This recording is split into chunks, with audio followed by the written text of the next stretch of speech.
Hi friends, welcome to my channel Med Time with Dr. Munir Jan. Today I will be discussing what is breath stacking, what is gas trapping and what is auto PEEP. So let's begin.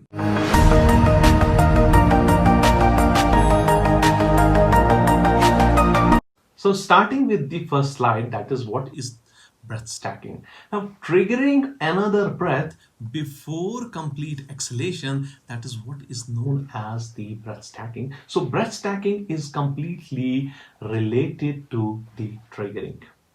Mechanical ventilation in patients with insufficient exhalation, like COPD patient, can be challenging and patients may not achieve full exhalation prior to triggering of the another breath. Okay, so if a breath is triggered and administered before expiratory flow has reached to the zero, breath stacking is present. Now, second important thing, breath stacking can also be identified by listening to the lung sounds. Now, you can only listen the B's when there is the flow. You listen the B's when there is the flow. Now, expiratory wheezing up until the very last moment prior to subsequent breath being triggered indicates that expiratory flow has not reached to zero at end expiration. And that means what is there? That means breath stacking is present. Now you can clearly see from this video that is showing the breath stacking. Subsequent breath is delivered before the complete exhalation, before the expiratory flow curve has reached to the zero, the subsequent breath is delivered, and this phenomena is what is known as the breath stacking. Now the key concept, how we identify the breath stacking, first most important thing, you have to see the expiratory flow curve. Expiratory flow does not reach to the zero at the end of the expiration. It doesn't reach to the zero. Now the second important, wheezing persists right up to initiation of subsequent breath. So this is what is known as the breath stacking. Now second important thing, with the effect of the breath stacking is what is happening. Gas trapping. Now gas trapping is retention of extra air in the alveoli at the end of the expiration because of this incomplete exhalation. So because of this incomplete exhalation, air is inside has remained. Now in the setting of breath stacking, because of full exhalation has not occurred, additional air remains within the alveoli at the end of the expiration. And this phenomena, this additional air remaining into the alveoli, and this phenomena is what is known as the gas trapping. Now what will happen with this gas trapping? There is one more thing, that is what is known as the auto PEEP. Now as a result of this breath stacking, what has happened, it leads to the gas trapping. First breath stacking, then gas trapping. Now with this gas inside the alveolus, what is happening? There is increase in the alveolar and expiratory pressure as a result of this gas trapping. That is what is known as the auto PEEP. So increased air within the alveoli at the end of the expiration increases the end expiratory pressure, the phenomenon that is what is known as the auto PEEP. Now breath stacking and gas trapping, what it leads to what? It leads to increase in the end expiratory alveolar pressure, and plus there is already an increased volume as a result of gas trapping. Now therefore inspiration begins at the already higher than normal lung volume and pressure. The subsequent inspiration happens with increased volume. Already the lung volumes are high and the pressures are high within the lung. Now the administration of the set tidal volume, where we can give the where we are giving the set tidal volume in case of volume control ventilation. Already the volume is high inside the lung, you are giving the set tidal volume. What will happen? It will lead to both. It will lead to increase in the end expiratory pressure.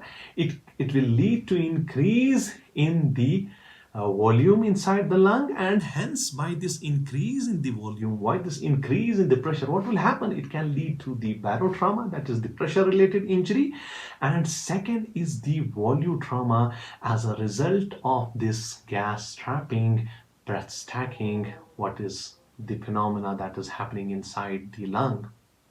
Now with this pressure, increased pressure inside the thoracic cavity, it can lead to compression of the heart, it can lead to the compression of the vessels, and it can lead, by this compression, what can happen? It can lead to hemodynamic compromise, and hence there could be possibility of obstructive shock that can happen. Now, if you see the ventilator and you can see the plateau pressure, in this higher plateau pressure in the setting of obstructive lung disease, it should click in your mind, there might be presence of auto PEEP, gas trapping, breath stacking that is happening there. Now, in case of pressure targeted modes, we have pressure targeted modes. If the patient is on pressure targeted control ventilation or pressure support ventilation, the only thing that can change is the flow and volume. Pressure is set. Now what can happen? If the pressure is already higher inside the lung, what will happen? The flow as well as the volume delivered to the patient will be decreased. And with this decrease of flow as well as the volume, which can ultimately result into the hypoventilation. Now the key concept, plateau pressure elevated can signify hyperinflation in the setting of obstructive lung disease.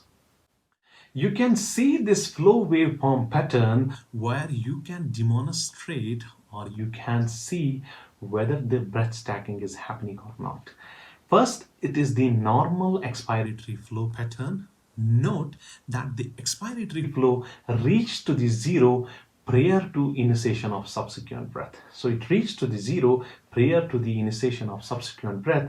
Now in the second, expiratory flow pattern demonstrates the breath stacking.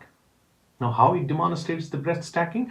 Note that the expiratory flow does not reach to the zero prior to initiation of subsequent breath.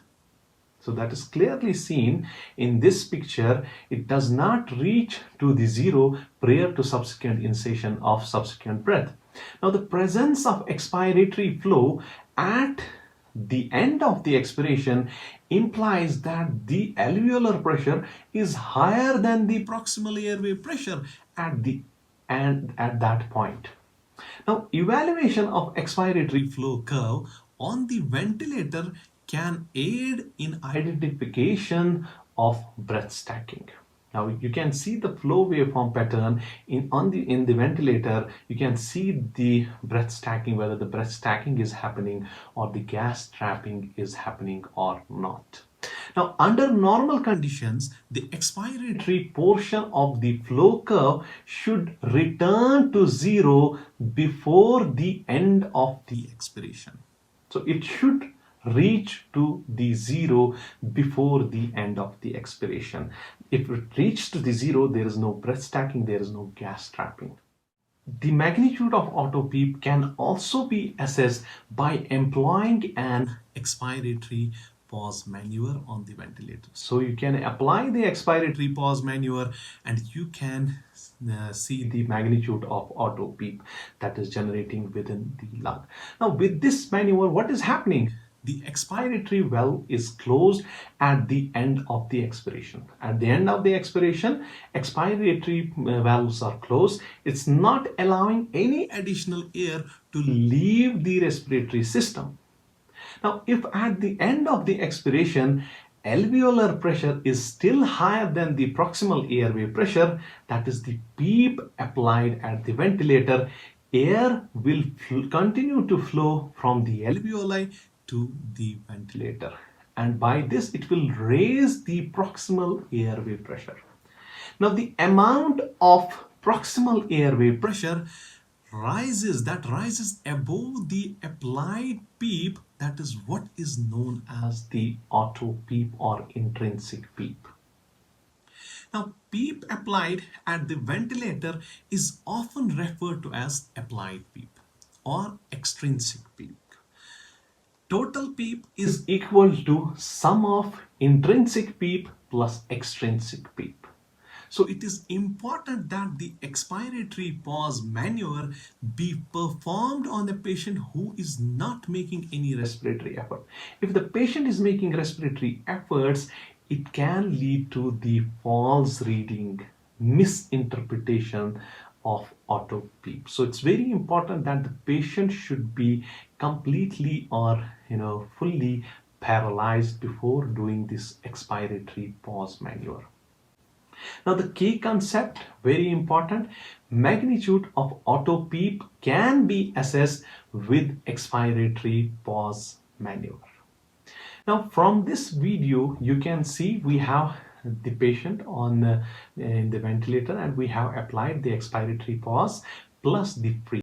So practically to get this auto PEEP, press the expiratory pause in the ventilator and plus the freeze button, and you can move the scaler and you can get the total PEEP, how much is the total PEEP, and from total PEEP you will minus the applied and you will get how much is the auto PEEP. So this is the practical way. Thanks for watching this video. If you like this video, please subscribe to my channel. You can follow me on Facebook by the name of dr.munir.jan. You can follow me on Instagram by the name dr.munir.jan. In my upcoming videos, I will be uploading video on how to solve this problem of breath stacking, gas trapping, and auto PEEP. Thanks once again.